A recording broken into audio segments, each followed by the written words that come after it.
محسوس ہوئی۔ دھوپ سے وہ سرخ ہو رہی تھی، ہاتھ میں سی وی کی فائل موجود تھی۔ آخری نگاہ یوشا پر ڈال کر وہ اندر بڑھ گئی۔ تقریباً 1 گھنٹے بعد وہ باہر آئی تھی، خوش تھی، مطمئن تھی۔ ایک کمپنی میں مزید انٹرویو دینا تھا تو پھر وہاں کے لیے نکل گئی۔ دونوں جگہوں پر انٹرویو سے فارغ ہونے کے بعد یوشا نے اسے گھر ڈراپ کر دیا تھا۔ 1:30 بج گیا۔ آپ کے چکر میں تمہیں کیا مسئلہ ہے؟ کون سا تمہاری زندگی وہاں ساری زندگی وہاں جاب کرو گے؟ اکاؤنٹنٹ ہو تم، کوئی مزدور نہیں جس کے بغیر ان کا کام رک جائے گا۔ تڑپ کر جواب دیا۔ ہر دن وقت کا پابند ہوں میں۔ ٹھیک ہے، اگلی بار میں خود چلی جاؤں گی۔ بہت شکریہ مسٹر یوشا خان، آپ نے اپنا قیمتی وقت میرے انتہائی فضول سے کام کے لیے برباد کیا۔ وہ غصے سے کہتی پلٹ گئی۔ یوشا نے سرد آہ بھری اور بائک اسٹارٹ کر کے نکل گیا۔ اداس راہیں، شکستہ راہیں، میرے مقدر، میرا اثاثہ، طویل کاوش پس سفر ہے، بہت مشکل میرا خلاصہ۔ بجلی اور اس کے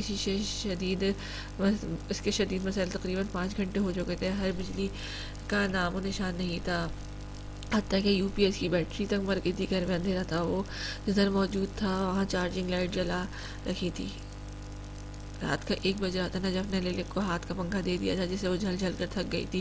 یہ بھی ایک نئی مصیبت تھی۔ اس کی حویلی میں تو 24 گھنٹے لائٹ موجود ہوتی تھی اور جب جاتی تو فوراً جنریٹر چلتا۔ اس طرح کی مشکل تو کبھی پیش ہی نہیں آئی تھی، پر اپنی پرانی آسائشات کو یاد کر کے وہ بہت اداس تھی۔ تنہا کھڑکی کے آگے کھڑی ہو گئی، پنکھے والا ہاتھ بھی نیچے کرا لیا تھا۔ ایک چمکتا موتی بہتا ہوا تھوڑی کے ذریعے نیچے گرا۔ خانزادی جس نے ہمیشہ سے آسائشیں دیکھی تھی، اسے یہاں چھوٹے سے گھر میں رہنا سب سے دشوار کام لگا تھا، پھر بھی وہ جلتے کڑتے رہ رہی تھی۔ ماضی میں کبھی بجلی جیسی نعمت اور کشادہ کمروں کا اس نے شکر نہیں کیا تھا، اس طرح دہانی نہیں قدر شکر بھی ادا کرنا ہوتا ہے، پر اب اپنے سے نیچے طبقے میں رہ کر اسے ہر چیز کا احساس ہو رہا تھا۔ اسے یہ سب مشکل اور مصیبت زدہ لگ رہا تھا، پر وہ لوگ بھی تو یہاں رہ رہے تھے، پریشانی وہ بھی اٹھاتے تھے، پر اب عادی ہو چکے تھے کہ الیکٹرک کے تھوڑے بہت گھسنے کے بعد اپنے کاموں میں جیسے مصروف ہو جاتے تھے۔ یوشا شاور لے کر باہر نکلا، ٹارچ ڈریسنگ پر رکھی خانزادی کو دیکھا جو گمسم سی کھڑی تھی۔ بے اختیار یوشا کے قدم اس کی جانب بڑھے۔ اس کے بالوں کی چند لٹوں کی وجہ سے وہ اس کا آدھا چہرہ بھی دیکھ نہیں پا رہا تھا جو جوڑے سے باہر نکل گئے تھے۔ لیلی کو اس کی موجودگی کا احساس نہیں ہوا۔ ماضی میں کھو ہوئے جبڑے کس کر وہ آنسو بہا رہی تھی۔ یوشا نے پوروں سے اس کی لٹ کان کے پیچھے اڑا دی۔ اس نے دیکھا کہ وہ رو رہی ہے تو وہ پشیمان ہوا۔ سوری، میں بس ایسے ہی بول رہا تھا۔ آپ کو پک اینڈ ڈراپ سروس صرف میں کروں گا آئندہ بھی۔ یوشا کو لگا وہ پہلی دوپہر والی بات کی وجہ سے خفا ہے۔ لیلی ہونٹوں پر زبان پھیر کر اس کی جانب گھومی، دل تھا کہ مچل رہا تھا، آنسو پہ اختیار نہیں تھا۔ نم آنکھیں اٹھا کے یوشا کو دیکھا، بھیگی غلافی آنکھیں اندھیرے میں چمکنے لگی۔ یوشا ٹھہر کر دیکھنے ہی لگ گیا۔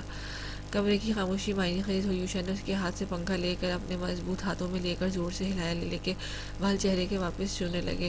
اس کا بھیگا چہرہ دیکھا یوشا نے نگاہیں پھیر لی۔ کیا بات ہے، کسی نے کچھ کہا ہے؟ اس نے پنکھا مسہری پر اچھال دیا، نرمی سے مخاطب ہوا اور بازو سینے پر لپیٹ لیے۔ وہ گرے کلر کی شرٹ پہنا تھا، نکھرا ہوا اچھا لگ رہا تھا۔ سوال کرتے وقت کوئی اپنا سا لگا، بے چین۔ کسی میں اتنی ہمت ہے جو مجھے کچھ کہے؟ لیلی نے مضطرب نگاہ اس کی آنکھوں میں ڈالے دو بدو گیلے لہجے میں سوال کیا۔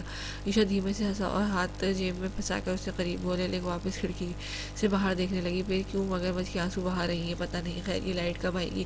اتنی گرمی میں نیند تو مجھے ہرگز نہیں آئے گی۔ لیلی نے بازو اٹھا کر بالوں کو جوڑے سے آزاد کیا، پھر سارے بال سمیٹ کر گھمائے اور واپس جوڑا بنا کر کس کر اس میں کیچڑ لگا دیا۔ آگے ہی کہیں پی ایم ٹی پھٹ گئی ہے، جب تک یہ مسئلہ حل نہیں ہوتا لائٹ نہیں آئے گی۔ اس کے پیچھے سے موجود یوشا نے سرد سانس چھوڑی۔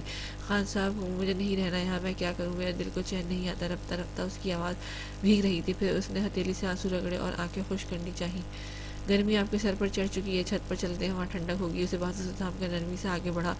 لیلی گھور کر اسے دیکھنے لگی تو یوشا نے تذبذب سے بازو چھوڑ دیا۔ مجھے کہیں نہیں جانا، دھنوی لوڈو نہیں کھیلیں گی ہیں؟ لیلی نے ایبروز کہہ کر دیکھا، وہ باہر نکل گیا۔ لیلی کو اس کے پیچھے جانا ہی پڑا۔ بھائی چھت پر جا رہے ہیں؟ نجف جو جھولے پر بیٹھی جھول رہی تھی ان دونوں کو سیڑھیوں کی جانب بڑھتے دیکھ کر تجسس سے پوچھا۔ ہاں، پر تم ابھی تک کیوں جاگ رہی ہو؟ صبح کالج نہیں جانا؟ آپ کو بھی جاب پر نہیں جانا؟ کل ویکینڈ ہے۔ لیلی ان دونوں کے درمیان میں بولی تو دونوں بہن بھائی گڑبڑائے۔ میں بھی آ جاؤں؟ نجف نے دانت نکالے پوچھا۔ کباب میں ہڈی؟ یوشا کی خوفزدہ بڑبڑاہٹ بیگم صاحبہ نے ضرور سن لی تھی۔ کیا کہہ رہے ہیں؟ نجف نے رتیے پوچھا۔ کچھ نہیں۔ یوشا اوپر جب بڑھنے لگا۔ لوڈو لے کر آنا۔ اوپر بڑھتا گیا۔ مائدہ کے کمرے میں ہے، میں اسے بھی لے کر آتی ہوں۔ وہ چہک کر اٹھی۔ لیلی نے آنکھیں چڑھائی۔ تمہارا بھائی کہہ رہا ہے کہ کباب میں ہڈی؟ لیلی کہتے ہی سیڑھیاں چڑھنے لگی۔ نجف کا منہ کھل گیا۔ جورو کا غلام، وہ بازیں بڑبڑائی۔ لیلی کے لبوں پر مسکراہٹ آ گئی۔ جھولے سے اتر کر وہ مائدہ کے کمرے کی طرف بھاگی۔ وہ چھت پر آج پہلی بار آئی تھی۔ ٹھنڈی ہوا جب جسم کو چھو کر گزری تو کچھ بہتر محسوس ہوا۔ یوشا دیوار پہ ہاتھ جمائے کھڑا تھا، اس کی چوڑی پوچھ للک کی جانب تھی۔ للک دوپٹے کے پلو مٹھیوں میں دبوچ کر چھت پر چھوٹے چھوٹے قدم لے رہی تھی۔ سر اٹھا کر کچھ لمحے سکون سے آسمان کو دیکھا، کتنا سکون تھا باہر، جبکہ دل میں ایک آگ سی لگی ہوئی تھی۔ آگ کے بھاپڑ ہر روز اسے جلاتے تھے۔ یوشا نے ہاتھ اٹھا کے اسے پاس بلایا تو وہ متوازن قدم لیتی اس کے برابر میں کھڑی ہو گئی۔ اگلا منظر نگاہیں چندیائی دینے والا تھا۔ اس جانب سے صرف کھلا آسمان تھا، نہ کوئی اونچی عمارت تھی، نہ کوئی رکاوٹ۔ خاموشی اور اندھیرے اترتی ہوئی تھی، کناروں پر ستارے کی مانند لمبی قطار میں گویا جگنو جھرمٹ تھے۔ دور کسی علاقے کی روشنی تھی۔ وہ منظر آنکھوں کو خیر کر رہا تھا۔ یہ دیکھ رہی ہے، آدھا شہر جاگ رہا ہے اور آدھا سو رہا ہے، اور یہ جو آدھے اندھیرا دیکھ رہی ہے، اس میں رہنے والے لوگ ہماری طرح ہی ہیں۔ کچھ جاگ رہے ہوں گے بجلی کے انتظار میں، کچھ سو گئے ہوں گے کیونکہ انہیں معلوم ہے صبح بجلی آئے یا نہ آئے، سورج ضرور آئے گا اور یہ اندھیری سرے سے ختم ہو جائے گی۔ یوشا نے ہاتھ اٹھا کر سامنے لہرایا۔ للک خاموشی سے دیکھ رہی تھی، پھر وہ اس کے قریب سے نزدیک ہوا۔ رات کے بے شک لمبی ہو جائے پر سویرا لازمی ہوتا ہے۔ پھر آپ اتنی نا امید کیوں ہیں؟ اگر اچھا وقت گزر گیا تو برا بھی گزر جائے گا۔ تمہارے لیے تو یہ برا نہیں ہے، پر میرے لیے ہے۔ بالکل، پر آپ شکر کیوں نہیں کرتی ہیں؟ بتائیں، کیا کسی دن بھوک پیاس سے نڈال ہوئی ہیں، یا ایسا محسوس ہوا کہ سر ڈھکنے کے لیے چھت کی ضرورت ہے، یا پھر صاف لباس کی کمی محسوس ہوئی؟ وہ اس کے گہرے سوال سمجھ رہی تھی، پھر لب بھیج کر سر ہلائی۔ یا پھر آپ کا شوہر آپ کو مارتا پیٹتا ہے اور سسرال والے مظالم ڈھاتے ہیں؟ اب لہجے میں کچھ شرارت کا عنصر ڈوبا تھا، پر سنجیدگی طاری تھی۔ تھینک یو، میں نے تمہیں بہت برا بھلا کہا۔ نکاح کے بعد وہ دونوں ہی سنجیدہ تھے۔ ہاں، کچھ بربادی وغیرہ کہہ رہی تھی۔ یوشا کے لبوں پر مسکراہٹ رو کے کہا۔ للک دھیرے سے ہنسی۔ میں نے بہت بکواس کی تھی، بہت ہرٹ کیا تھا، بہت ناشکری ہو گئی تھی۔ زندگی ملنے پہ بھی شکر ادا نہیں کیا۔ بھائی تو پاگل ہو گئے تھے، مار ہی دیتے مجھے۔ تم تھے جس نے میرے لیے اسٹینڈ لیا، یہ جانتے ہوئے میں کتنی بدلحاظ ہوں۔ تمہارے ساتھ تو کبھی اچھی نہیں رہی، پھر بھی مجھے صرف اس لڑکی کی خاطر تم نے خود کو مشکل میں ڈالا۔ جب تم کلب کے کمرے میں آئے تھے، صرف تم تھے جس کا میرے ساتھ دیا۔ تم گواہ تھے اور گواہی دیتے رہے۔ میں بے وقوف تھی، تمہیں ہمیشہ غلط سمجھتی۔ شاید وہ خود پر ہنس رہی تھی۔ استہزاء۔ وقت بھی کیسے بدلتا ہے نا۔ تم ایک مرد ہو، یہ نہیں کہوں گی اچھے مرد برا نہیں ہوتا۔ مرد ہوتا ہے جو عورت کے ساتھ برا سلوک نہیں کرتا، اس کے حق کے لیے کھڑا ہوتا ہے، نا انصافی برداشت نہیں کرتا۔ جیسے اس دن تم نے نہیں کی، عورت غلط بھی ہو تب بھی اپنی عورت کو 4 لوگوں کے سامنے ذلیل نہیں کرتا، اس کا پردہ رکھتا ہے۔ تم میرے ایک اچھے دوست ہو، اس کی آنکھوں میں دیکھ رہے تھے۔ یوشا پھیکی سی مسکراہٹ سے سنتا گیا اور آخری بات پر ایوریج گئی۔ مائدہ کے سامنے جب تم نے کہا تھا کہ تمہیں میں ایسے ہی اچھی لگتی ہوں، اس نے جو میرے خلاف بولا تم نے اسے چپ کروا دیا۔ وہ جو میری غلطی تھی اس پر تم نے مجھے بعد میں اکیلے میں سمجھایا تھا۔ میکال بھائی کی طرح سب کے سامنے نہیں سناتے ہو تم۔ نظر پھیر کر نگاہیں مروڑنے لگی۔ اتنی جذباتی پن کی مجھے امید نہیں تھی۔ کوئی خاص وجہ؟ یوشا کی کچھ غیر معمولی لگا۔ ممی پاپا کے خواب میں دیکھا تھا، خوش تھے دونوں۔ وہ ادا سے مسکرائی۔ وہ ماں باپ کو بہت یاد کرتی تھی اور باقی لوگ بھی یاد آتے ہی تھے۔ لفظوں سے کہہ کر رشتے ختم تھوڑی ہوتے ہیں۔ کیا کہہ رہے تھے؟ یوشا نے شریر نگاہوں سے اسے دیکھا۔ للک نے ترچھی نگاہ ڈالی۔ تم سے کہہ رہے تھے کہ ہماری چاند سی پیاری بیٹی کا بہت خیال رکھنا، جو وہ کہہ گئے تم اس کی ہر خواہش پوری کرنا، اور ہاں کہہ رہے تھے کہ ایک اچھے سے گھر میں رکھنا۔ چاند سی پیاری بیٹی کے والدین کہہ رہے تھے ان کی لالچی بیٹی۔ وہ مشکوک نگاہوں سے دیکھتے تخت پر بیٹھ گیا۔ نگاہ چھت کے دروازے پر پڑی جہاں نجف اور مائدہ پتہ نہیں کتنی دیر سے سانس رو کے کھڑی تھی۔ اب پتھر کی مورت کیوں بن گئی ہو؟ آ جاؤ، آ بھی جاؤ۔ سوری، ہم نے کچھ بھی نہیں سنا۔ مائدہ گردن اکڑاتی ہوئی آئی۔ یوشا نے خفت سے دیکھا۔ للک فوراً سے یوشا کے برابر میں ہلتی پلتی مار کر بیٹھی اور نجف سے لوڈو لے کر بچھا دیا۔ میری ریڈ سائڈ ہوگی نجف، تم بلو لے لو۔ ایک طرف وہ یوشا کے برابر بیٹھ گئی اور دوسری جانب جان کے نجف کو بٹھایا۔ نہ چاہتے ہوئے بھی یوشا مسکرائے بغیر نہیں رہ سکا۔ مائدہ نے عجیب نگاہوں سے للک کو دیکھا اور پھر یوشا کو، جس نے ہنس کر شانے اچکا دیا۔ مائدہ یوشا کے سامنے بیٹھ گئی۔ تم لوگ مجھے بھول گئے۔ تبھی ایک ہیلا چھت پھیلانگ کر آیا۔ مائدہ اور للک نے چونک کر دیکھا۔ تمہیں تمیز نہیں ہے؟ رات کو لوگوں کی چھت ٹاپتے پھرتے ہو۔ مائدہ کو اس کا آنا ناگوار گزرا۔ وہ غصے سے کہہ رہی تھی۔ مزمل زبردستی ہی مسکرایا۔ یہ میرا سسرال، مطلب دوسرا گھر ہے۔ نجف کو اشارے سے ہٹا کر وہ اس کی جگہ پر بیٹھ گیا۔ بہت ہی ڈھیٹ اور بے غیرت ثابت ہوئے ہو، وہ بھی چڑک کر بولی۔ للک نے ستائش سے ان دونوں کو دیکھا، سوالیہ نگاہ یوشا پر ڈالی جس نے آنکھیں جھپکا کر ایک مخصوص اشارہ کیا۔ للک مسکرا گئی۔ مائدہ بی بی کا پتہ صاف ہوا۔ السلام علیکم ورحمۃ اللہ وبرکاتہ بھابھی جی، ویسے میں پچھلے آدھے گھنٹے سے چھت پر تھا، آپ دونوں کی باتیں سننا تو نہیں چاہتا تھا، پر پھر بھی سن لیے اور تم بے شرم بھی ثابت ہو گئے ہو۔ للک نے مصنوعی مسکراہٹ برقرار رکھتے جتایا۔ یوشا یہ کیوں آیا ہے بیگانے لوگوں کا ہمارے درمیان کیا کام؟ مائدہ چڑھ رہی تھی۔ محترمہ کیسا بیگانہ پن؟ رحیم چچا کا دوسرا بیٹا ہوں میں۔ مزمل نے تعظیم سے دل پر ہاتھ رکھا۔ مائدہ کلس گئی۔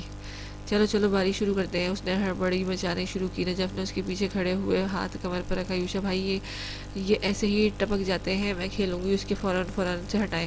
نجف شور مچا کر نیچے چچی رہتی ہیں, شور مت کرو, نیچے چچی رہتی ہے. یوشا نے آنکھیں دکھائی. نجف برا سا منہ بنا کر یوشا کے کندھے پر تھوڑی رکھ کر کھڑی ہو گئی.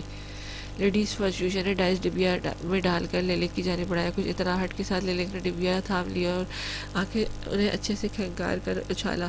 دونوں میاں بیوی کی حرکات پر مزمل نے ہونٹ گول کیا اور کھنکارا, لیکن ایک بری کھلاڑی ثابت ہوئی تھی. اسے کوئی خاص کھیلنا نہیں آ رہا تھا. نجف اسے مسلسل ہدایت دے رہی تھی اور مزمل بھی درمیان میں شوشا چھوڑتا ہوا اس کی مدد کرنے لگتا. چھت پر کہکو اور آوازوں کا قہرام مچا ہوا تھا. وہ چاروں ہی کھیل کو لے کر سنجیدہ تھے. یوشا اب اگر تم نے میری گوٹ کو ہاتھ لگایا تو خدا میں تمہارا خون پی جاؤں گی. کوئی تیسری بار یوشا اس کی گوٹ پیٹنے جا رہا تھا. لیلک روحان سی ہو گئی. چل میرے بھائی شاباش, بھابھی کی گوٹ چھوڑ دے, اتنے پیار سے بول رہی ہیں, بات مان لے. مزمل ہنسی کا گلا گھونٹ کر کہنے لگا. لیلک نے خونخوار نگاہ اس پر ڈالی. او مسٹر چٹکی بجے, اپنا منہ بدل کو بہت دیر سے برداشت کر رہی ہوں. اب اگر ہم دونوں کے معاملے میں کچھ بولا تو زیادہ کچھ نہیں, تم پر بھی پانی کا پائپ کھلا چھوڑ دوں گی. لیلک کی بات یوشا کے کاٹتے ہوئے کہا. وہ دونوں کنکھی سے ہنسنے لگے. محترمہ آپ کی باری ہے. مزمل نے ڈبیا محبت سے مائدہ کی جانب بڑھائی. نیچے رکھ دو, میں اٹھا لوں گی, اس نے بھی جتا کر کہا. مزمل کی ہنسی مدھم پڑی اور جذبت سا ہو کر ڈبیا رکھ دی. ابھی وہ دونوں دوست دونوں لڑکیوں کو ستا رہے تھے. اب باری ان لڑکیوں کی تھی. لیلک کے دانے اچھے لگے تھے پر اسے لینے نہیں آ رہے تھے. او لیلک روکو, یہ مت چلو, یہ دیکھو یوشا کی گوٹ جا رہی ہے. مائدہ نے پرجوش سے لیلک کے ہاتھ پر ہاتھ رکھ کر روکا اور فوراً سے یوشا کی گوٹ اٹھا کر گویا پھینکی. لیلک نے فوراً یوشا کو دیکھ کر جلی مسکراہٹ سے جلایا. دوبارہ چلو باری چلو, اور یہ کہ تم ہمدرد بن گئی ہو. مزمل بڑھ کر چپ رہو تم, مائدہ نے ٹوکا. لیلک نے دوبارہ باری چلی. 1 2 3 یا 4. مزمل صاحب آپ کی گوٹ باہر. مائدہ نے تالی مارتے ہوئے نیلی گوٹ اس کی جانب اچھالی اور ان دونوں کو بدمزہ صورتیں دیکھ کر لیلک اور مائدہ خوب ہنسنے لگی. یوشا اٹس ٹو انٹرسٹنگ. لیلک نے پھر باری چلی تو اس کے 2 6 لگ گئے تھے. یوشا نے آنکھیں باہر آ گئی کیونکہ آگے اس کی مزید 1 گوٹ رکھی تھی اور ایک بار لیلک کے بغیر مائدہ مدد کے یوشا کی گوٹ پیٹ کر اس کی ہتھیلی پر تھما دی. Sorry dear frustrated husband. لیلک کے کھلکھلاتے اسے گال تھپایا. وہ خوب ہنس رہی تھی حتیٰ کہ آنکھوں کے کنارے پر نمی نمودار ہو گئی. یوشا سانس روکے اسے دیکھ رہ گیا. کچھ پل کے لیے دنیا رک گئی تھی اور وہ منظر تھا جو اس نے پہلی بار دیکھا تھا. خاندانی کو پہلی بار اتنا ہنستے ہوئے دیکھا تعجب کی ہی بات تھی. خوشگوار حیرت مائدہ لیلک سے کچھ کہہ رہی تھی جس کی تائید میں لیلک سر ہلاتے ہنس رہی تھی. مزمل برا سا منہ بنا کر چپ تھا اور نجف یوں ہی اشارے پر پچھلے 10 منٹ سے اپنی بھابھی پر اور خود پہ پنکھے سے ہوا جھلتے ہوئے ہنس رہی تھی. بس کر دے, بعد میں دیکھ لینا کون سا ناگن بھاگے جا رہی ہے. مزمل نے یوشا کو مہیت دیکھ کر اس کے کان میں گھس کر کہا. یوشا کا تسلسل ٹوٹا ہوا نرم نگاہوں سے چمک کے ساتھ اسے دیکھ رہا تھا. ناگن نہیں ہے وہ. یوشا کی اس کی بات ناگوار گزری. اوہ, ناگن کے سے خور تک کا سفر کر لیا کیا؟ مزمل نے چھیڑا. یوشا نے اسے سالم نگاہوں سے گھورا. تو بولتا ہی کیوں ہے ہمارے معاملے میں؟ چپ کر بیٹھ ورنہ نکل. جب بھابھی کمرے سے نکالنے کی تب میرے پاس اتنا سا منہ لے کر آنے کی ضرورت نہیں. خفگی سے وہ دور ہو گیا. چل چل, کوئی نہیں آ رہا تیرے پاس. دونوں میاں بیوی کرکٹ کی طرح رنگ بدلتے ہیں. ان دونوں کو خفیف نگاہوں سے دیکھ کر مزمل بڑبڑا. لگتا ہے بھابھی نے مائدہ سے دوستی کر لی. جب یوشا کے کان میں جھکی گرگٹ تبدیلی. مزمل جل کر بولا. ان دونوں لڑکیوں کو اپنی ہنسی پر فرصت ملی تو وہ ہوش آیا جب دوسرے بھی یہاں موجود ہیں. پھر دوبارہ کھیل شروع کیا اور اختتام لیلک کی لوڈو الٹ دینے پر ہوا. یوشا نے حیرت سے اسے دیکھا. تم جیت جاؤ اور میں ہاروں یہ تو میں ہونے نہیں دوں گی. وہ اس کی آنکھوں میں دیکھ کر جتا کر بولی. شانے اچکائے. اور بھابھی ہم 2 غریب کھیل رہے تھے ان کا کیا؟ وہ بیچاری کی آخری گوٹ رہ گئی تھی. مزمل صدمے سے بولا. اوہ واٹ ایور. لیلک نے بے نیازی سے شانے اچکائے. ساری محنت تو مائدہ کی تھی, تو آپ کا توڑ ہو اور ناسخی ہار جاتی. یوشا نے کڑ کر کہا. لیلک نے مسکرا کر تسلیم کیا. اور جو تم لفنگے بیٹھ کر چیٹنگ کر رہے ہو وہ کچھ نہیں. لڑاکا انداز میں وہ چٹک کر بولی. اور پھر بحث کا سلسلہ طویل شروع ہو گیا. وہ لوگ لڑنے میں ہی مصروف تھے. تبھی سب کچھ جگمگا اٹھا. لائٹ آ گئی. نجف سب سے پہلے اچھلی. لیلک نے شکر کا سانس سے بھرا. اور ویسے بہت مزہ آیا. لیلک نے اٹھتے ہوئے کہا. تم نے پہلے کبھی نہیں کھیلا تھا کیا؟ مائدہ کو تشویش ہوئی کیونکہ لیلک لوڈو میں بری تھی, اسے ہضم نہیں ہوا تھا. نہیں, یہاں تو تم لوگوں کو رونق لگ گئی. وہاں کچھ بھی نہیں ہوتا. نہ میرے کزنس ہے اور جو ہے وہ اس قابل نہیں. میں نے صرف موبائل پر ہی 1 2 بار کھیلا ہے. وہ بال درست کر رہی تھی اور بڑی ہی شائستگی سے کہہ رہی تھی.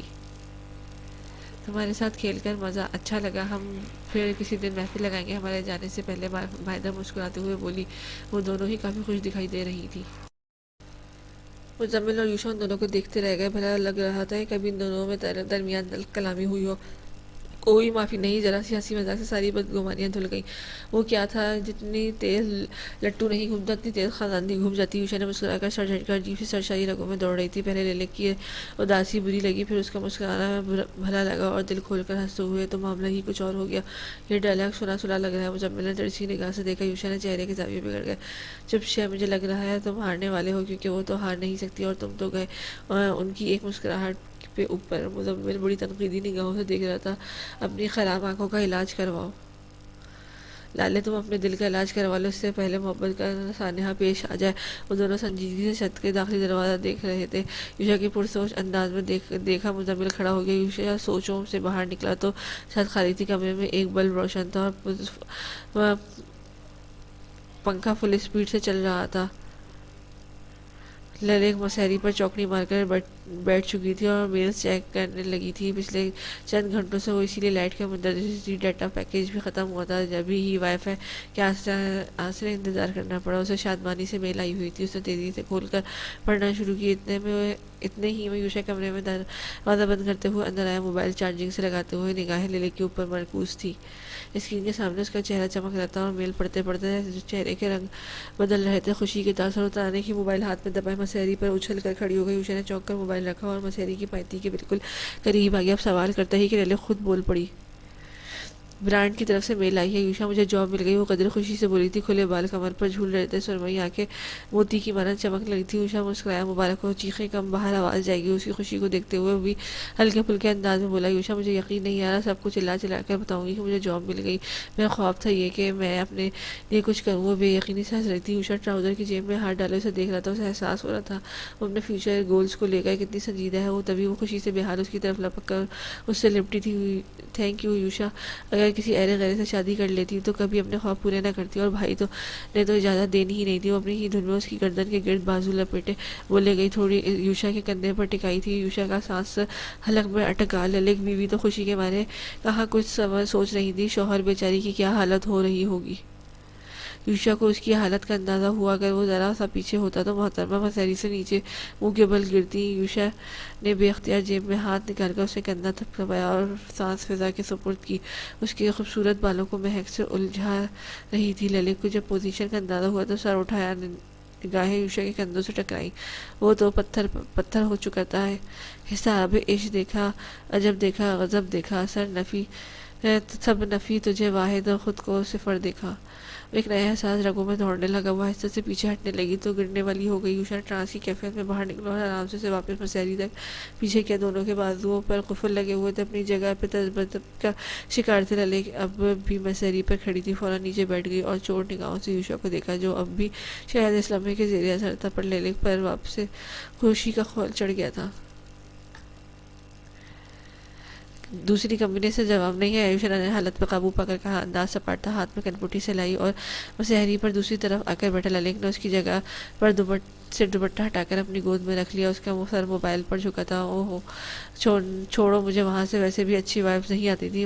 یہاں کے لیے میں مطمئن ہوں، اب ان لوگوں کے ڈیزائنر بھی بہت اچھے ہوتے، اچھے ڈیزائنر کے ساتھ رہوں گی تو تجربہ اچھا ہوگا۔ وہ پھر اٹھی اور لائٹ آف کر کے جگہ پر لیٹ گئی۔ شب بخیر، یوشا نے خیالوں میں گم انداز میں کہا۔ لیلک نے سر ہلا کر کروٹ بدلی۔ وہ کتنی دیر موبائل استعمال کرتی رہی تھی۔ دوسری طرف یوشا تھا، جس پر نیند حرام ہی ہو گئی تھی۔ آنکھیں بند کرتا تو لیلک کا عمل یاد آ جاتا، آنکھیں کھولتا تو ہنستی ہوئی لیلک سامنے آ جاتی۔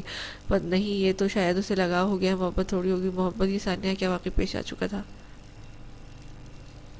جن سے آپ کو محبت ہوتی ہے ان کی خاطر ہی تو آپ دنیا سے لڑتے ہیں۔ یوشا کے گلے میں گٹلی ابھری تھی۔ کیا وہ ہار گیا تھا؟ وہ خاندانی جیت گئی۔ یوشا نے تو اپنے رشتے کو ہر صورت بچانا چاہتا تھا۔ کیوں اسے وہ خاندانی پسند آ گئی تھی؟ بری تو لگتی تھی کئی بار، پھر بھی دل اسی کی خواہش کر رہا تھا۔ طویل سفروں سوچوں میں غرق رات کی کسی پہر نیند اس کی آنکھ لگ گئی تھی۔ سلسلہ شروع ہوا دل سے، دل کے منزل کی بھلا فکر کون کرتا ہے۔ آج پہلا دن تھا۔ لیلک پرجوش تھی اپنی مکمل تیاری کے ساتھ۔ وہ یوشا کے ہمراہ گھر سے نکلی تھی۔ پہلے یوشا نے اسے آفس چھوڑا، پھر کمپنی کے لیے نکل گیا۔ اس نے چادر فولڈ کر کے ایک طرف رکھ دی۔ باقی جونیئر ڈیزائنرز بھی اپنے کام میں مصروف تھے۔ تبھی اسٹاف روم میں ایک لڑکی آئی، شاید ریسیپشنسٹ تھی۔ مس للک، آپ کو ہم نے ڈیزائنر کے طور پر ہائر کیا ہے، یہ آپ کا کیبن نہیں ہے اور سر آپ کو بلا رہے ہیں بغیر کسی تمیز کے۔ اس لڑکی نے بات مکمل کی۔ اس کی بات سن کر للک کو اچھا ہوا، پھر آپ لوگوں نے تو اسسٹنٹ کے لیے جاب آفر کی تھی نا؟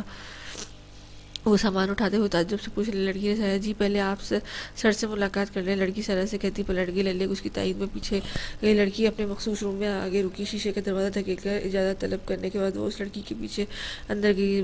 سر مس للک از ہیئر، لڑکی کہہ کر دروازہ بند کرتی چلی گئی۔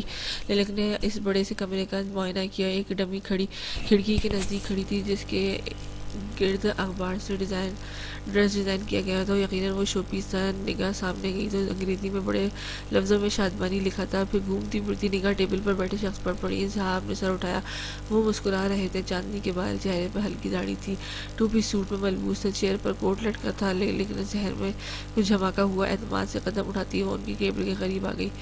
للک محمود خاندان تھا، ایم آئی رائٹ؟ CAO مظہر جمال کھڑے ہوئے۔ للک نے بغور انہیں دیکھا۔ یس، آپ سے شاید پہلے کبھی ملاقات ہوئی ہے۔ وہ کشمکش کا شکار ہوئی، ان کو پہچاننے کی کوشش کر رہی تھی۔ ہاں، جب آپ بہت چھوٹی تھی تب اپنی دادی کے ہمراہ ساتھ ہمارے گھر آئی تھی۔ میری وائف مہک کی عیادت کے لیے آئی تھی، اور اس سے پہلے تو کافی بار ملاقات ہوئی، پر آپ تب 2 سال کی چھوٹی بچی تھی۔ ان کے چہرے کی نرمی سے للک کو مزید ڈھارس ملی۔ وہ جہاندیدہ شخصیت کے مالک تھے۔ سوری، میں پہچان نہیں پا رہی ہوں۔ وہ چل ہو گئی۔ آپ کے بابا کا قریبی دوست ہوں، مظہر جمال۔ انہوں نے ہاتھ کرسی سے جما لیا اور ان کی آسانی کے لیے اپنا تعارف کروایا۔ مظہر انکل۔ للک چونک گئی۔ نام سنا ہے کئی بار، آپ کا یہ بھی معلوم کہ آپ ڈیڈ کے بہت اچھے دوست تھے؟ وہ خوشگواری سے بولی۔ میکال بھی اکثر ذکر کرتا تھا، پر اسے یہ نہیں معلوم تھا کہ شادمانی ان کا ہی برانڈ ہوگا۔ بیٹھ جو، آرام سے بات کرتے ہیں۔ پھر انہوں نے اشارہ کیا تو وہ ریوالونگ چیئر کھینچ کر بیٹھ گئی۔ اسی کے برابر والی کرسی پر مظہر بیٹھ گئے تھے۔ دونوں نے چیئر کا رخ آمنے سامنے کر لیا۔ للک کچھ ہچکچا رہی تھی۔ مظہر نے ہی بات شروع کی۔ للک بیٹا، آپ کو جاب کی کیا ضرورت پڑ گئی؟ یا پھر شوق کے لیے کر رہی ہو؟ شوق ہے، وہ اطمینان سے بولی۔ پہلے صرف شوق تھا، پر اب آپ کچھ مجبوری بھی ہے۔ Oh thank you for everything is fine. مجھے بڑی حیرانی ہوئی جب آپ کا نام سنا۔ انٹرویو کی ٹیم نے لے لیا تھا، پھر جب فائل میرے پاس آئی تو میں چونک گیا۔ اور شادی کب ہوئی آپ کی؟ تقریباً 1-1.5 ماہ پہلے۔ مظہر نے تاثر سے سر ہلایا۔ مجھے پوری بات بتاؤ، مجھ سے پرابلم شیئر کر سکتی ہو؟ بالکل میری بیٹی جیسی ہو۔ محمود کے آخری وقت میں تھے اس کے پاس، وہ سب سے یہی کہا کرتے تھے کہ میرے بچوں کا خیال رکھنا، اور خاص کر تمہارا نام ان کی زبان پہ آخر تک تھا۔ چونکہ پہلے مجھے سب ٹھیک لگتا تھا تو کبھی میں نے مداخلت نہیں کی، پر اب مجھے کسی انہونی کا احساس ہو رہا ہے۔ وہ متفکر دکھائی دیے۔ انکل، یہ آپ کا خلوص ہے، سب کچھ ٹھیک ہے؟ للک نے مسکرا کر تسلی دی۔ اب وہ ہمدردی بٹورنے تو نہیں آئی تھی؟ وہ کتنی غلط بات ہے، آپ نے مجھے پہچانتے ہی اتنی بڑی ذمہ داری پر لگا دی۔ انکل، میں کوئی تجربہ کار نہیں ہوں۔ آپ کی پروفائلز پر جا کر آپ کے ڈیزائنز میں نے دیکھے، ہمارے برانڈ کو اچھی ڈیزائنر کی ضرورت ہے۔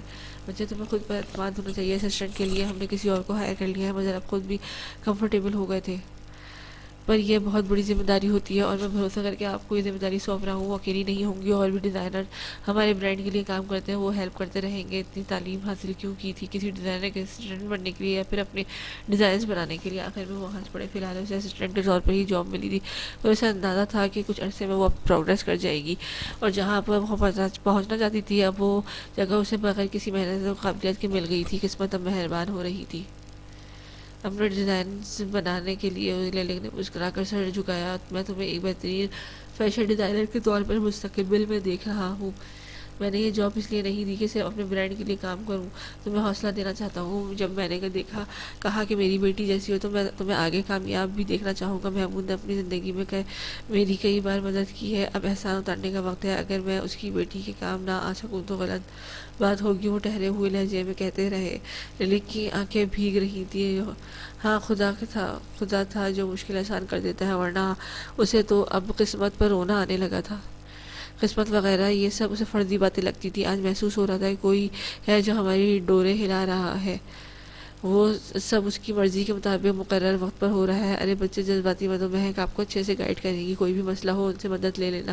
انہوں نے شفقت سے اس کے سر پر ہاتھ رکھا، آنسو ٹوٹ کر ہتھیلی پر گرا۔ شادمانی ملک کا مشہور برانڈ تھا۔ مظہر کی وائف مہک خود ایک نامی گرامی ڈیزائنر تھی، دونوں میاں بیوی یہ برانڈ چلا رہے تھے۔ ان کے آؤٹ لیٹ جگہ جگہ قائم تھے، ہر طرح کا کپڑا ان کی ٹیکسٹائل میں بنتا تھا۔ سیلری نہیں پوچھو کہ انہوں نے مسکرا کر کہا۔ للک نے مسکرا کر نفی میں سر ہلایا۔ مجھے پتا ہے تم پہلے والی جاب سے تو زیادہ ہے۔ وہ ہنس دی۔ للک نے اگر پہنچا ان کو حالات کا کچھ بتایا تھا کچھ، پر ان کو اس بارے میں سب معلوم ہو چکا تھا۔ میکال سے ان کی ملاقات ہوتی ہی رہتی تھی، پر بھلا وہ کیوں جاتا، انہوں نے خود تابندہ بیگم سے سب معلوم کیا تھا۔ محمود خاندان کے بعد رشتہ داری والے تعلقات تو ختم ہو چکے تھے، پر کاروباری تعلقات قائم تھے۔ ان کے دوست کی بیٹی کی پروفائل ہاتھ میں آتے ہی وہ چونک اٹھے تھے۔ اس بچی کی مدد کرنا جیسے فرض ہو گیا تھا۔ خیالوں سے باہر نکل کر انہوں نے سر جھٹکا، تبھی وہ لڑکی دوبارہ روم میں داخل ہوئی تو ٹرے میں 2 کافی کے مگ تھے۔ مس منال، آپ ان کو مہک کے پاس لے جائیے گا، باقی میں نے ان کے بارے میں آگاہ کر دیا ہے۔ انہوں نے ریلے کی جانب اشارہ کیا تھا۔ تھینک یو، چہرے پر آتی لٹ کو پیچھے کرتے کہا۔ کچھ دیر بعد ان کے روم سے نکل کر آئی تھی۔ شام 6:30 بجے وہ واپس آ گئی تھی۔ کچھ دیر آرام کے بعد باہر نکل گئی۔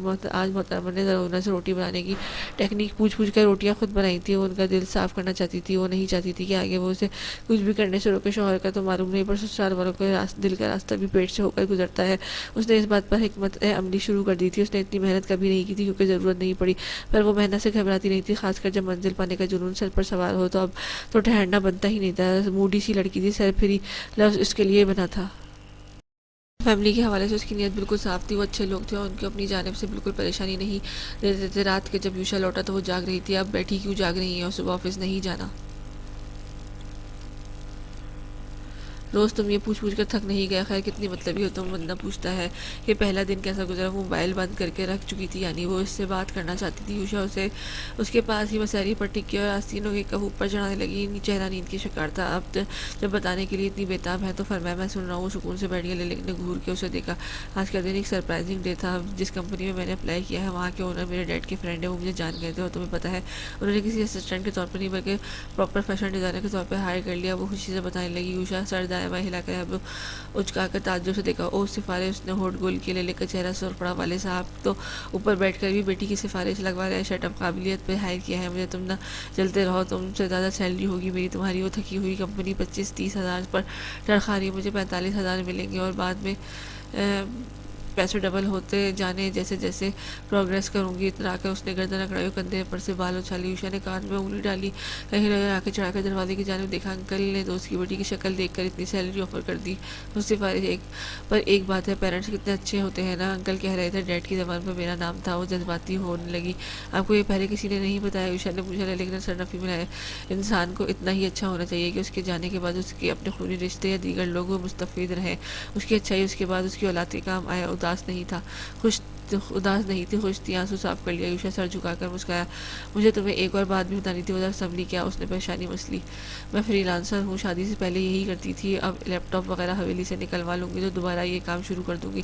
پارٹ ٹائم ورک سمجھ لو۔ بڑی ہی بے نیازی سے بتایا۔ یوشا ساکن اسے دیکھتا رہ گیا۔ کس قدر وہ تیز تھی، اگر فری لانسر ہونے کا پہلے بتا دیتی تو یقیناً پھر یوشا اسے باہر نکل کر جاب کرنے نہیں دیتا۔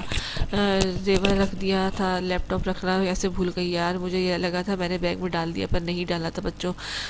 بچوں کی طرح نچلا لب کاٹا۔ یوشا نے سر جھٹکا، جیب میں ہاتھ ڈال کر واپس باہر نکلا۔ اس کے سامنے ہتھیلی پیش کی۔ للک نے چونک کر اس کی ہتھیلی پر رکھا پین نما کاجل دیکھا۔ وہ بے ساختہ ہنس دی۔ یہی کاجل وہ استعمال کرتی تھی۔ بھوے اچکا کر سوالیہ نگاہوں سے یوشا کو دیکھا۔ وہ جھیپ کر مسکرا رہا تھا۔ آپ کو جاب ملنے کی خوشی میں میری طرف سے چھوٹا سا گفٹ، مجھے یہ سب سے مناسب گفٹ لگا۔ للک نے اس کی ہتھیلی پر کاجل رکھ لیا۔ اتنا سستا گفٹ؟ مصنوعی حیرانی۔ تو دوست کی جاب لگنے کی خوشی میں تم برانڈڈ موبائل دیتے تو اچھا لگتا ہے۔ بیوی کما کر جب لائے گی تب دیکھیں گے، ویسے آپ کی سیلری سے ہی خرید کر دوں گا، میری تو خرچے ہی ہو گئی ہے، وہ چھیڑتے ہوئے بولا۔ للک نے آنکھیں چھوٹی کی، اسے دیکھا، پھر اٹھ کر ڈریسنگ تک آئی اور موٹی سی لکیر آنکھوں میں لگا کر اس کی طرف پلٹی۔ کنجوس آدمی، تمہیں کیسے پتا میں یہی کاجل یوز کرتی ہوں؟ کچھ خفگی سے کہتی ہوں۔ کاجل ڈریسنگ پر رکھ کر اس کے سامنے آ کر ارد گرد لپیٹ کر کھڑی ہوئی۔ اس نے کالے سلک کی قمیص پہن رکھی تھی۔ یوشا نے اس کی غلافی آنکھوں میں عرصے بعد کاجل دیکھا تھا۔ وہ ایک بار کچھ عجیب سی خوشی محسوس ہوئی تھی۔ دھیرے سے اس کے لبوں پر مسکراہٹ جمی تھی۔ گاڑی میں بیٹھ کر جب آپ خود خوب آنکھوں میں کاجل بھرتی تھی تبھی 1-2 بار دیکھا تھا اس کی کاجل سے لبریز آنکھوں میں دیکھ کر وہ آہستہ آہستہ بولا، لفنگے کہیں کہ اسے کندھے پر مار کے وہ اس کا بیگ اٹھا کر لے آئی۔ یوشا تمہارے ایگزامز ہو گئے، اب میں نے کہا ہے ایک جاب اب چھوڑ دو، باقی میں ہوں نا۔ بیگ مسری پر رکھ کر اس کے سامنے اس کے برابر میں بیٹھ کر اس کا ہاتھ دبایا۔ سوری، میں ہرگز نہیں چھوڑوں گا آپ کو، بس آپ کے پاس سے آپ کو مبارک، صرف آپ کے شوق کے لیے آپ کو اجازت دی ہے، اجازت مانگی تھی میں نے۔ جی بالکل خانزادی، میں اتنی ہمت نہیں کہ وہ میری اجازت کے بغیر گھر سے باہر قدم نکال دی، لکھوا لیا ہوں تم باہر جا کر پڑھو، میں تو سو رہی ہوں۔ لائٹ آف کرتے جانا، وہ لب کھینچ کر وہ مسکرائی، کلاؤں سے ٹیک لگا لیا۔ ماں تھک کر آیا ہے تو تم کو ہم پر ترس نہیں آتا؟ بیگ اس سے واپس کرسی پر رکھ دیا، لیکن دانت میں سے کہا، بہت ہی نالائق اسٹوڈنٹ ہو گئے تم، کیسے جان جاتی کتابیں کھولنے سے تمہاری وہ بولے جا رہی تھی۔ یوشا نے خماری نگاہوں میں دیکھا۔ اے خزاں ہیں، گالی دے رہے ہو نا؟ وہ خفا ہوئی، یوشا کی ساری خماری بھگ اڑی۔ اوف، سو جائیں۔ وہ لائٹ بند کرتا جگہ پر آیا۔ یہ تم اردو میں پشتو میں کہاں پہنچ جاتے ہو؟ اردو سے پشتو میں کہاں، اردو ہی بولتا ہوں، غصہ وغیرہ پشتو زبان پر آ جاتی ہے۔ پشتو بھی تو آپ کو بھی تو پشتو آنی چاہیے، آخر کو خانزادی ہیں۔ وہ چٹ لیٹا تھا، پھر اس کی جانب کروٹ لی۔ لیلی اسے دیکھ رہی تھی۔ ہماری فیملی میں کوئی نہیں بولتا، اس لیے مجھے آتی ہی نہیں، پر ہمارے ساتھ رہ کر ضرور سیکھ جاؤ گی ماڑا۔ اور چپ سے وہ ہنسنے لگی۔ یوشا مسکرایا۔ کیا بات ہے، آج کل بڑا مسکراتے پھر رہے ہو؟ لیلی نے اس کی مسکراہٹ نوٹ کی تھی، پہلے تو وہ اس کے سامنے اتنا نہیں مسکراتا تھا، اب انوکھی سی مسکراہٹ اس کے ہونٹوں کا احاطہ کیے رکھتی تھی۔ ایک شرارت بھری نظر رکھ رہی ہے میری مسکراہٹ پر، بڑی نظر رکھ رہی ہے میری مسکراہٹ پر، خیر تو ہے؟ سارا مربع جیسے لیلی پر ڈالا۔ وہ شریر نگاہ سے لیلی کو دیکھا۔ وہ کلرسی کہ دفعہ ہو، تم قابل ہی نہیں ہو تم سے کی بات کی جائے۔ غصے سے اس کی کروٹ ہی بدل لی۔ وہ انجان تھی یوشا کے بدلتے جذبات سے۔ وہ یوشا اب پرسکون تھا، اسے اپنی بیوی سے انسیت ہونے لگی تھی۔ آفس کی بریک ٹائم میں وہ علی کے اسکول گئی تھی، تقریباً اسکول کی چھٹی ہونے کا وقت تھا۔ وہ ویٹنگ ایریا میں بیٹھی علی کا انتظار کر رہی تھی۔ اس کے پیچھے ہی پلے ایریا تھا جہاں جھولے وغیرہ موجود تھے، کئی پودوں اور درختوں کی قطاریں تھیں۔ اس میں ایک تبدیلی آئی تھی، اب وہ چادر میں لپیٹی موجود تھی، ہاتھ کی بائیں انگلی میں نازک سی انگوٹھی پہن رکھی تھی، ٹانگ پہ ٹانگ جمائے ہتھیلی مسلتے ہوئے وہ سامنے دیکھنے لگی۔ تب بیگ کے بازو ہاتھ میں جکڑے ہوئے علی مسکراتا ہوا اس کے پاس آتا دکھائی دے۔ لیلی ایک جگہ سے اٹھی گئی اور اس کے پاس آتے ہی اسے خود سے لگا لیا۔ لیلی کہا، ابھی آپ کو میں بہت مس کرتا ہوں۔ لیلی نے اس کے بالوں میں انگلیاں چلائیں اور دور ہوا اور دونوں ہی کرسیوں پر بیٹھ گئے۔ علی نے انگ انگ میں خوشی پھوٹ رہی تھی کہ آپ کبھی واپس نہیں آئیں گی، آپ کے بغیر تو حویلی بالکل ویران ہو گئی ہے اور میں بھی بہت بور ہوتا ہوں۔ اس نے دادی سے کہا۔ لیلی نے سرد آہ بھری، کیا آپ مجھ سے ناراض ہیں؟ پاگل ہو گئے ہو، میں تم سے کیوں ناراض ہوں گی؟ بچے سے مقابلے تھوڑی ہوتے ہیں۔ لیلی نے اس کے شانے پر ہاتھ رکھ لیا، کاجل سے لبریز آنکھیں پیچھے سے آتی دھوپ میں چمک رہی تھی۔ تم کیسے ہو؟ گہری سانس۔ اور دادو کی طبیعت ٹھیک ہے؟ دل میں کچھ چبھن سی بڑھنے لگی، انداز سپاٹ ہوتا چلا گیا۔ میں تو ٹھیک ہی ہوتا ہوں، دادو کا بلڈ پریشر اوپر نیچے ہوتا رہتا ہے۔ دادو آپ کو مس کرتی ہیں پر کسی سے کہتی نہیں ہے، وہ بڑی رازداری سے بتانے لگا۔ اچھا، تمہیں کیسے پتا؟ لیلی سیدھی ہوئی، بچہ تھوڑی ہوں جو کچھ سمجھ نہیں آیا، اب وہ بس کمرے میں رہتی ہے، زیادہ بولتی نہیں ہے۔ مجھے پتا ہے پھپھو کی وجہ سے سب ہوا ہے، پھپھو بہت بری ہے، آپ کو پتا ہے؟ اب تو وہ بہت ہی پرسکون رہتی ہے۔ علی کے لہجے میں تلخی گھلتی چلی جا رہی تھی۔ لیلی نے حیرانی سے اسے دیکھا، اسے لگا وہ پھپھو کی بیہیویئر سے بے خبر ہوگا، پر وہ باخبر تھا۔ اب علی بری بات ہے، علی تم سے تو وہ پیار کرتی ہے، میکال بھائی اور سنہر آپی کی منگنی کروا دی ہے پھپھو جی نے۔ علی دانت کچکچانے لگا۔ لیلی کے جبڑے بھیج گئے۔ یہ تو ہونا تھا، وہ جبراً مسکرائی، مجھے گھر سے نکلوایا ہے اس لیے تاکہ اپنی بیٹی کو وہاں کی ملکہ بنا دے۔ اس بار کوئی پہلے جیسی نفرت نہیں تھی، اسے کوئی افسوس نہیں ہوا، میکال اس قابل تھا اور اب وہ اپنی تقدیر پر راضی ہو گئی تھی۔ آپ مجھ سے دوبارہ ملنے آؤ گی نا؟ اور آپ وہاں خوش ہیں؟ میں نے سنا تھا یوشا بھائی کا گھر تو پہلے حویلی سے بہت چھوٹا ہے۔ علی نے خدشہ ظاہر کیا، فکر مندی سے پوچھا۔ لیلی نے مسکراتے ہوئے اس کے سر پر چپت کی، ان کا گھر بہت بڑا ہے اور وہ لوگ بھی بہت بڑے دل کے مالک ہیں، اور ایسے ہی لڑکی کے لیے ان کے گھر اور دل میں جگہ تھی۔ جس کے بھائی نے اسے کردار کو سوالیہ نشان بنا کر اپنے ہی ملازم سے نکاح پڑھوا دیتا، پہلے تو مجھے وہ برا لگتا تھا، پر وہ بہت اچھے ہیں۔ علی اس کا ٹمٹماتا ہوا چہرہ دیکھ رہے ہیں، جیسے کوئی فیری اپنی فیری ٹیل سنا رہی ہو، بالکل ایسے مطمئن انداز تھا۔ میں تم سے ملنے آؤں گی، پر تم کسی کو مت بتانا، چاہو تو بتا بھی سکتے ہو، میں بھی پھر بھی ملنے آتی رہوں گی، اور میرا ایک چھوٹا سا کام تمہیں کرنا ہوگا۔ وہ پچکارتے ہوئے کام کی بات تک آ گئی۔ علی فوراً کھڑا ہوا اور کنکشوں سے اسے دیکھنے لگا، پھر سر ہلایا۔ اب آئی نا بلی تھیلے سے بھر اپنے کام کے لیے آئی ہیں آپ؟ لیلی نے کان موڑ کے اسے واپس بٹھایا۔ بہت ابا بن رہے ہو۔ لیلی کے ہاتھ اٹھاتے ہی برا سا منہ بنا کر علی کے کان کی ہتھیلی سے رگڑا۔ میرا لیپ ٹاپ اور آئی پیڈ وہیں رہ گیا، میں تقریباً ساری اپنی کام کی چیزیں لے آئی تھی، پر جو چیز رکھنا بھول گئی تھی، الماری کھولو گے تو دراز کے اندر بیگ رکھا ہے، اور جس میں وہ نکال کر خاموشی سے بیگ میں ڈال لینا، اور کل میں پھر آؤں گی تب اپنے بیگ لے جاؤں گی، وہ اسے اس کے بعد نہیں آئیں گی۔ نہیں، علی نے سر جھٹک دیا، اگلی بار ہم لنچ پر چلیں گے، اوکے؟ اور پھر چہرہ کھل اٹھا۔ لیلی کو اسے مسکراتے ہوئے دیکھتی رہی۔ علی کو ڈرائیور لینے آ گیا تھا، اس کے جاتے ہی وہ بھی آفس کے لیے نکل گئی۔ اسکول اور آفس کے درمیان 15 منٹ کی مسافت تھی۔ آفس کی وہ گلاس وال کے آگے ٹیبل ترچھی انداز میں بچھی تھی، اور اس کی ساتھ اس کی چیئر تھی، اور وہ بیٹھی سوچوں میں گم تھی۔ حویلی کے ذکر کے بعد اس کا دل ملال کر رہا تھا۔ ان دونوں کی منگنی کا سن کر بھی دماغ میں تانے بانے بنتے رہے۔ سر جھٹک کر وہ کام میں واپس لگ گئی۔ مہک جو اپنی ٹیبل پر بیٹھی کافی دیر سے اسے دیکھ رہی تھی، انہیں مخاطب کیا، لیک تم ٹھیک ہو؟ لیک نے چونک کر سر اٹھایا، اس بات میں ہلایا، چندہ تم نے کہا تھا تمہارے پاس کچھ ڈیزائنز ہیں؟ ہاں، وہ میرے آئی پیڈ میں سیو ہے، میں آپ کو ضرور دکھاؤں گی۔ وہ اپنی جگہ سے ہی ہم کلام ہوئی۔ وہ ڈیزائنر روم تھا، یہاں ایک طرف کئی ڈیزائنر کے سیمپل لگے تھے، ایک طرف کئی ڈیزائنز ہینگ تھے، دوسری وال کے ساتھ مہک کی ٹیبل تھی اور گلاس وال کے ساتھ انہوں نے لیلک کی ٹیبل لگوائی تھی۔ تمہارے ڈیزائنز مجھے بہت پسند آئے ہیں، بہت منفرد سے ہیں۔ کیا بچپن سے ڈیزائننگ کا شوق تھا؟ ان کے ہاتھ میں ربن موجود تھی جسے وہ قینچی سے کاٹ رہی تھی۔ اشتیاق سے پوچھا تھا، کوئی 41 برس کی اس کی عمر ہوگی۔ البتہ مدر جمال عمر میں بڑے تھے، دونوں میاں بیوی اچھے اخلاق کے مالک تھے۔ جب سے عقل آئی تب سے ڈیزائنر کا شوق چڑھ گیا۔ بظاہر مسکرا کر جواب دیا، پر مہک کو وہ کچھ پریشان سی دکھائی دی۔ الجھی کھوئی آؤ میں تمہیں نیچے لے کر چلتی ہوں۔ مہک نے کینچی فوراً چھوڑ دی اور اپنا کوٹ ٹھیک کرتی کھڑی ہو گئی۔ نیچے 2 فلور جن میں ایک انڈر گراؤنڈ تھا، فیکٹری کے تھے۔ لیلک سر کو جمی جتی چیئر پیچھے کر کے کھڑی ہو گئی۔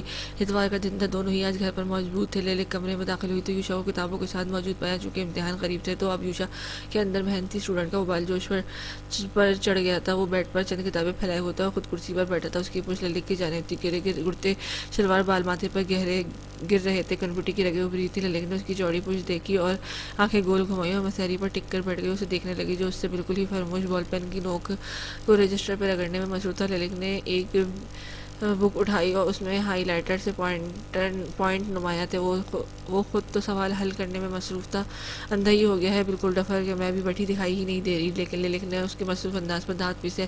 آج سبھی اس کی تعریف کر رہے تھے سوائے خان صاحب کے۔ لیلک نے ایک بار فراک کے گھیر پر ہاتھ پھیرا۔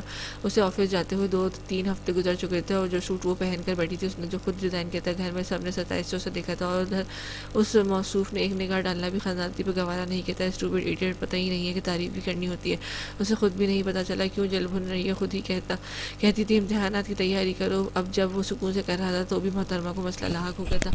در حقیقت خاندانی کو ہر وقت یوشا خان کی توجہ چاہیے تھی اور سامنے سے خان صاحب لیلک بیوی کو یہ توقع رکھنے کی بالکل اجازت نہیں تھی۔ یوشا نے پین رجسٹر پر سے اٹھا لیا، کرسی سے ٹیک لگایا اور سوچتے ہوئے پین کو سر سے ہلکے ہلکے ٹکرانے لگا۔ لیلک کی بس ہو چکی تھی، وہ پیر پٹک کر وہ کھڑی ہو گئی۔ اپنی ان کتابوں سے ہی شادی کر لو تم، ناک کے نتنے پھول رہے تھے، ہاتھ کے مکہ اس کے کندھے پر جڑتے ہوئے وہ تیزی سے کمرے سے نکلی۔ یوشا نے چونک کر گردن موڑ کر دیکھا، پھر اس کے بعد کو سمجھا، سوچا اور سر جھٹک دیا۔ سر پھری کی تو عادت ہے کچھ بھی بولنے کی، پتہ نہیں کس بات پر غصہ ہوئی ہے۔ شانے اچکا دیے۔ باہر نکل کر آئی تو دوپہر کے کھانے کی تیاری چل رہی تھی۔ آج تو کھانا پکانا چاہتی تھی پر زرغونہ نے اسے روک دیا تھا کہ اب اچھا تھوڑی لگتا ہے کہ پورے ہفتے وہ محنت کرتی اور ایک دن چھٹی کا ہوتا تو کچن میں ہانڈی روٹی کرنے کھڑی ہو جاتی، بس زرغونہ بیگم کو مناسب نہیں لگا۔ ان کی اس بات سے لیلک کی خوشی ضرور ہوئی پر اب وہ بیزار سی پھر رہی تھی۔ مائدہ کے ہاتھ میں ناول یا ڈائجسٹ موجود ہوتی تھی۔ کہانیاں پڑھنے والوں کو بھی کتابوں کا نشہ ہی لگ جاتا ہے۔ عرفہ پھپھو سے گپ مارنے کے بعد وہ کچن میں آ گئی۔ چچی آٹا گوندنے لگی تھی۔ آپ رہنے دیں، یہ میں کر لوں گی۔ چچی نے چونک کر گردن موڑ کر اسے دیکھا جو پر اعتماد کھڑی تھی۔ زرغونہ قیمہ بھون رہی تھی۔ بی بی آٹا کبھی گوندھا بھی ہے نہیں، پر اب گوندھ لوں گی، ماں کے پیٹ سے تو سب کام سیکھ کر نہیں آئی تھی، وہ روانی میں کہتی۔ ان کے ہاتھ سے آٹے کا بھرا تھال لے چکی تھی۔ چچی نے خفت سے دیکھا، زرغونہ بس سر چھٹک کر رہ گئی۔ انہیں اندازہ ہو چکا تھا بہو صاحبہ حد سے زیادہ حاضر جواب ہے۔ ٹھیک ہے، کر لو۔ زرغونہ نے سالن کا چمچہ ایک طرف رکھا۔ لیلک سر ہلاتے باہر نکل گئی۔ چچی ابھی بھی بھابھی کو دیکھ رہی تھی۔ لیلک واپس آئی اور جگ میں پانی بھر کر لے گئی اور ساتھ ہی چچی پر دل جلی مسکراہٹ لازمی اشاری حرکتیں دیکھ رہی ہیں اپنی بہو کی۔ چچی خفت ہی، کیا دیکھوں، تم بھی کچھ درگزر کر لیا کرو، اب تو آپ کچھ بولیں گی ہی، کہاں بہو کما کر جو لانے لگی۔ نہیں میں کی بات زرغونہ کو چوبی غلط بات کر کی گئی تھی، مجھے اس کی کمائی سے ہمیں کوئی غرض نہیں، وہ سوائے تمہارے اور کسی کو ایسا جواب نہیں دیتی۔ تمہیں اپنے رویے پر غور کرنا چاہیے۔ میں نے یہی دیکھا ہے کہ اس بچی کے ساتھ جیسا برتاؤ کرو وہ بھی اسی ڈھنگ سے برتاؤ کرتی ہے۔ زرغونہ نے سلیب کی طرف بڑھتے ہرا مسالہ کاٹنا شروع کر دیا۔ آپ تو سب کچھ اتنی جلدی بھول گئی۔ چچی نے پھر زور دیا، دیکھو نعیمہ، میں کوئی 20 سال کی لڑکی نہیں ہوں جو ایک بات پکڑ کے بیٹھ جاؤں۔ میرا بیٹا خوش ہے، میرے لیے یہی معنی رکھتا ہے۔ میں زبردستی اس پہ اپنی مرضی تھوپ نہیں سکتی اور نہ ہی تقدیر سے لڑ سکتی۔ ان کو ہمارے گھر کا حصہ بننا تھا تو اللہ نے کسی نہ کسی طرح راستہ بنا دیا، اور یہ نرمی اس لیے نہیں کر رہی کہ وہ جاب کر کے 4 پیسے کما کر لائیں گی، بہو کے پیسے ہم خرچ پر خرچ کرنے کے لیے بے غیرت نہیں۔ وہ بن ماں کی باپ کی بچی ہے، ایک سمجھدار لڑکی ہے، ہاں کچھ تلخ اور زبان دراز بھی ہے، پر اس کے علاوہ کوئی برائی مجھے نہیں دکھائی دیتی۔ زرغونہ آج پہلی بار لیلک کے حوالے سے اپنا تبصرہ کر رہی تھی اور اس کے لیے وہ اس کے حق میں بول رہی تھی. سانس لے کر چچی کو دیکھا. وہ بڑے گھر سے آئی ہیں پھر بھی خود کو یہاں ایڈجسٹ کر رہی ہیں اور ہم سب کی امیدوں کے برعکس نکلی. وہ خوددار لڑکی اپنا کام خود کرنا جانتی ہے, جتنا ہوتا ہے میری مدد بھی کر دیتی ہے. باقی میرے ہاتھ پر سلامت ہے, مجھے کسی کی ضرورت نہیں. جو گھر کے کام ہے ہاتھ بٹائے سب الحمدللہ ہو جاتے ہیں. وہ مصروف انداز میں کہتی رہی. چچی کوئی جواب نہیں سوجا. لیک جو نمک لینے واپس کچن میں آ رہی تھی زرغونہ کی آواز پہ دروازے پر ہی رک گئی تھی. ساس کی اتنی لمبی تقریر سن کر بے ساختہ لبوں کو مسکان چھو گئی. وہ خود واپس گئی اور نجف کو نمک لینے بھیجا. نجف اور مائدہ دونوں ہی صوفے پر گردن موڑ کے للک کو دیکھ رہی تھی جو پتہ نہیں کیوں مسکرائے جا رہی تھی. ادھر خانزادی آٹے سے کھیلنے کے لیے تیار تھی اور سوچوں میں گم تھی. ساس کے الفاظوں نے اسے تازگی بخشی تھی. پہلی بار اسے اپنے لیے اتنی تعریف سنی, اتنی خوبیاں تھیں اس میں. زرغونہ کو شاید اسے ناپسند ہی کرتی تھی پر ان کی رائے بدل جانا اور جو بھی ہوا اچھا ہی ہو گیا. وہ تو کوئی خاص محنت بھی نہیں کی تھی, صرف اپنا رویہ بدلا تھا, اپنی زبان کو لگام ڈالی تھی. کسی کو بھی وہ اپنے الفاظوں سے زخمی نہیں کرتی تھی بلکہ اب گھل مل کر رہتی تھی. اسے اپنے عمل کا بھی اندازہ ہو رہا تھا. ساری زندگی لڑ مڑ کر گزار رہی تھی. یہاں اسے سکون تو نصیب ہوتا, کوئی جلی کٹی باتیں تو نہیں سناتا تھا. وہ دل میں ہی خوش ہو رہی تھی. سب اچھے ہو رہا ہے, بس گھر والے اس سے راضی ہونے چاہیے تھے کیونکہ آگے اسے اپنے لیے ان کا ووٹ بینک مضبوط کرنا تھا. وہ چاہتی تھی یوشا کی ماں باپ اس پہ بھروسہ کریں. رحیم بابا تو اس پہ یقین تھے اور اب وہ اس کی ساس کا دل بھی جیت لیا تھا. کم از کم وہ بدگمان نہیں تھی. اسے سمجھنے لگی تھی للک کو آج تک کسی نے سمجھا ہی تو نہیں تھا. یوشا سی بس اسے سمجھ سکا تھا جب ہی ہر صورت اس کی مدد کرتا تھا. 36 کا ٹاکرا ہونے کے باوجود خیالوں سے جو وہ باہر نکلی تو ہوش آیا کہ آٹا ہاتھ میں چپک رہا ہے. جوڑے سے باہر نکل کر تھوڑی چھونے لگے. وہ جھنجھلائی, دونوں ہاتھوں میں آٹا چپکا تھا. نجف کو پکارتی تبھی کوئی اس پر سایہ فگر ہوا. ایسا سے اس کی لٹوں کو کان کے پیچھے اڑس دیا. وہ دونوں جو شاکی نگاہوں سے للک کو نہارنے میں مصروف تھی یوشا کے کھنگار پر پلٹی جو اپنے تیز چڑھائے سوالیہ نظر سے دونوں کو سخت گھوری تیور سے گھور رہا تھا. ماڑا ہماری بیگم کو تم دونوں نظر لگاؤ گے کیا؟ اور چٹتی نگاہوں کی کچن کے دروازے پر ڈالی. دوسری طرف پھپھو کمرے میں ویل چیئر گھسیٹ کے آ رہی تھی. یوشا کی بات سن کر مسکرائے. آئے آپ کو ہی انتظار, تمہاری بیگم پر جن وغیرہ چڑھ گیا ہے, دیکھو کیسے اکیلے اکیلے مسکرائے جا رہی ہے. مائدہ نے پھر گردن موڑی. اس کی بات کی تائید میں یوشا نے باہر دیکھا تو ماتھے پر بل پڑے سے حیر کی جانب اسے قدم اٹھتے چلے گئے. وہ ٹرانس کی کیفیت میں کیا تھا اور مائدہ اس کا انداز بھاگ چکی تھی جیسے کوئی دیوانہ من پسند چیز کے پیچھے جائے. وہ تو پھر جیتی جاگتی انسان تھی.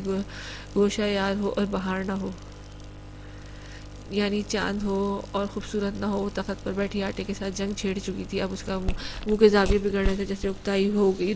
رونی سی صورت, پھر گہرا سانس لیا. لائٹوں کو چہرے پر جھولنے لگی. یوشا دل کی پکار پر لبیک کہتا بڑھ رہا تھا. آنکھوں کے کنارے کھال سے کھال پہ بل آ رہے تھے. مسکراتی ہوئی آنکھیں للک نے جو ہی سر اٹھایا تو یوشا کے مہربان فرشتے کی صورت میں پایا لٹوں سے آزادی ملتی. اس نے گہری سانس خارج کی اور واپس آٹے کو دیکھا. آپ کو میری مدد کی ضرورت پڑے گی. آٹے سے لدے ہاتھ دے کر یوشا نے سینے پہ بازو لپیٹ کر اطمینان سے للک نے چیلنج بھری نگاہ سے دیکھا. اتنے برے دن آ گئے ہیں میری, تو تمہاری مدد لو. وہ جذباتی نگاہوں سے دیکھنے لگا. للک کو جملے کا احساس ہوا. دانتوں تلے انگلی دبائی. ہاں برے دن ہی آ گئے ہیں. اب شکل کیا دیکھ رہے ہو؟ مجھے خشکی لا کے دو تاکہ اس سب کو بیلنس کر سکوں, ورنہ یہاں تو آٹے کی اب لئی بن جانی ہے. اس سے ناک سرخ ہونے لگی. پیار سے بولیں گی تو مدد کروں گا, حکم تو میں ہرگز نہیں ماننے والا. ڈارلنگ سوئٹ ہارٹ, اب میں تمہاری منت کروں گی. عاجزی سے کہتے وہ بنا وہ یوشا بے اختیار ہنسا. اس کی آنکھوں میں دیکھا کاجل, شاید اس کی آنکھوں میں نمی کی جگہ وہ پھیل گیا تھا. لگتا ہے کسی نے سارا کاجل آنکھوں میں بھر لیا ہے. کہیں مالک نے کاجل کی قلت تو ملک میں کاجل کی قلت تو نہیں ہو گئی. وہ پلٹ چکا تھا اور زور سے کہتا نجف کے پاس جانے لگا. تم نے اب مذاق اڑایا تو میں تمہیں بھابھی بس کہنے کتنی دھمکیاں دیں گی میرے معصوم سے بھائی کو. نجف کی سیانی ہنسی ہنستے بولی. شکل معصوم ہونے سے حرکتوں پہ معصومیت کا ٹیگ تھوڑی لگتا ہے. وہ وہیں بیٹھے ہوئے مخاطب ہوئے. اچھا چھوٹے پیکٹ جاؤ, مجھے تھوڑا سا آٹا لا کے دو. یوشا نے اس کے سر پر پہنچ کر بازو سے تھام کر کہا. نجف نے منہ پھلا کر اسے دیکھا. بیوی کے آگے چلتی نہیں, بس بہن پر ہی حکم جھاڑنے آتے ہیں. 2 قدم آگے بڑھ کرنے کے بعد یوشا سے کچھ کہتا وہ تیزی سے کچن کی طرف لپکی. اپنی بھابھی سے کرائے پر زبان لے لی ہے کیا؟ یوشا نے تندیا تخت پر بیٹھی للک کو دیکھا. ایڈیٹ نہ ہو تو وہ اکڑ گئی. عارفہ پھپھو ان سب کی قیاس رہیاں دیکھے جا رہی تھی, مسکرا رہی تھی. للک نے آنے سے رونق بڑھ گئی تھی. بندہ گدھا ہو پر گھر کا چھوٹا بچہ نہ ہو, ملازم نہیں ہوں میں آپ کی ناک پھلا کر. وہ واپس اس کے سامنے کھڑی تھی. کان میں چیٹی جیسی آواز گونج رہی تھی. نجف پانی پلا دو. نجف موٹر بند کر دو. نجف چولہا جل رہا ہے یا نہیں؟ نجف دروازے پر دیکھو دودھ والا آیا ہوگا. نجف اور نجف پیاری اس کی جانب بڑھائی. گدی جو ہو اس کے سر پر چپت لگا کر وہ ڈھیلا جوڑا چھوڑ کر آگے بڑھا. چہرہ ڈھیلا چھوڑ کر آگے بڑھا. نجف گھورتے ہوئے واپس بیٹھ گئی. مائدہ اب بس بھی کر دو. کیا یہ ناول پڑھنا ہے کہ کچھ شرم حیا بچی ہے یا نہیں؟